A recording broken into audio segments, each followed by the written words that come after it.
AITC సంస్థాగత నిర్మాణంలో భాగంగా క్రింది స్థాయి నుండి జాతీయ స్థాయి వరకు మహాసభలు జరుగుతున్నాయి.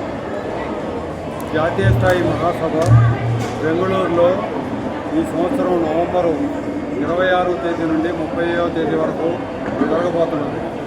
అలాగే రాష్ట్ర మహాసభలు ఏప్రిల్ 26వ తేదీ నుండి 3 రోజుల పాటు తిరుపతిలో జరగబోతున్నాయి.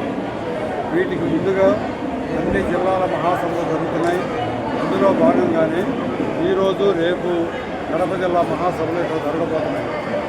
మనందరికీ కూడా తెలుసు, నరేంద్ర మోడీ ప్రభుత్వం అధికారంలోకి వచ్చిన తర్వాత ఈ 11 సంవత్సరాల కాలంలో వీరు కార్మిక వర్గం పట్ల కక్షపూరితంగా వ్యవహరిస్తున్నారు.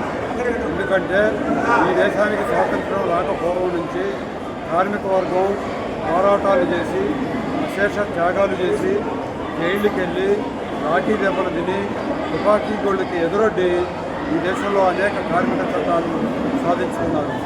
44 కార్మిక చట్టాలు ఇవాళ అమల్లో ఉంటే అందులో అత్యంత ప్రధానమైన 29 కార్మిక చట్టాలని రద్దు చేసి వాటి స్థానంలో 3 కార్మిక కోడ్లు తీసుకొస్తున్నారు.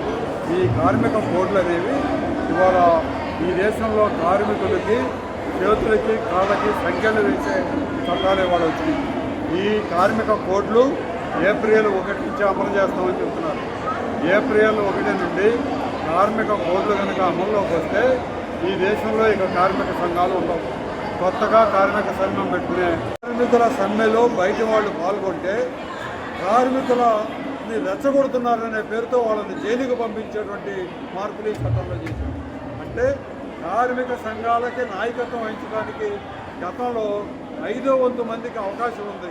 కార్మిక సంఘంలో మా పోటీ వాళ్ళం మేము కార్మికులు కాకపోయినా వెళ్ళి వాళ్ళ తరఫున పనిచేయవచ్చు.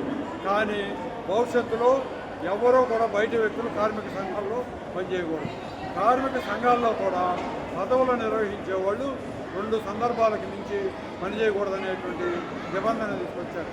ఇవన్నీ కార్మికులకి సంఖ్యలు ఇస్తూ ఇది కార్మిక సంక్షేమానికి ఉద్దేశించినటువంటి చట్టాలని వాళ్ళు చెప్తున్నారు. ఇది దుర్మార్గము, ఇది కార్పొరేట్లకి పెట్టుబడిదారులకు ఉపయోగపడేది.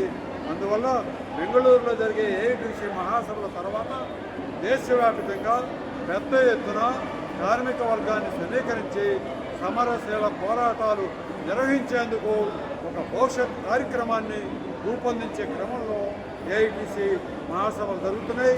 ఈ మహాసభల్లోనే సంస్థాగతంగా ఏఐటీసీకి నూతన నాయకత్వాన్ని కూడా ఎన్నుకొని నూతన జవసత్వాలతో మరింత ద్విగుణీకృతమైనటువంటి ఉత్సాహంతో పెద్ద ఎత్తున కార్మిక ఉద్యమాలు నిర్వహించడానికి, కార్మిక సంక్షేమం కోసం, కార్మికుల హక్కుల కోసం ఏఐటీసీ పోరాడుతుందని చెప్పి ఈ మహాసభ సందర్భంగా మేము తెలియజేస్తున్నాం.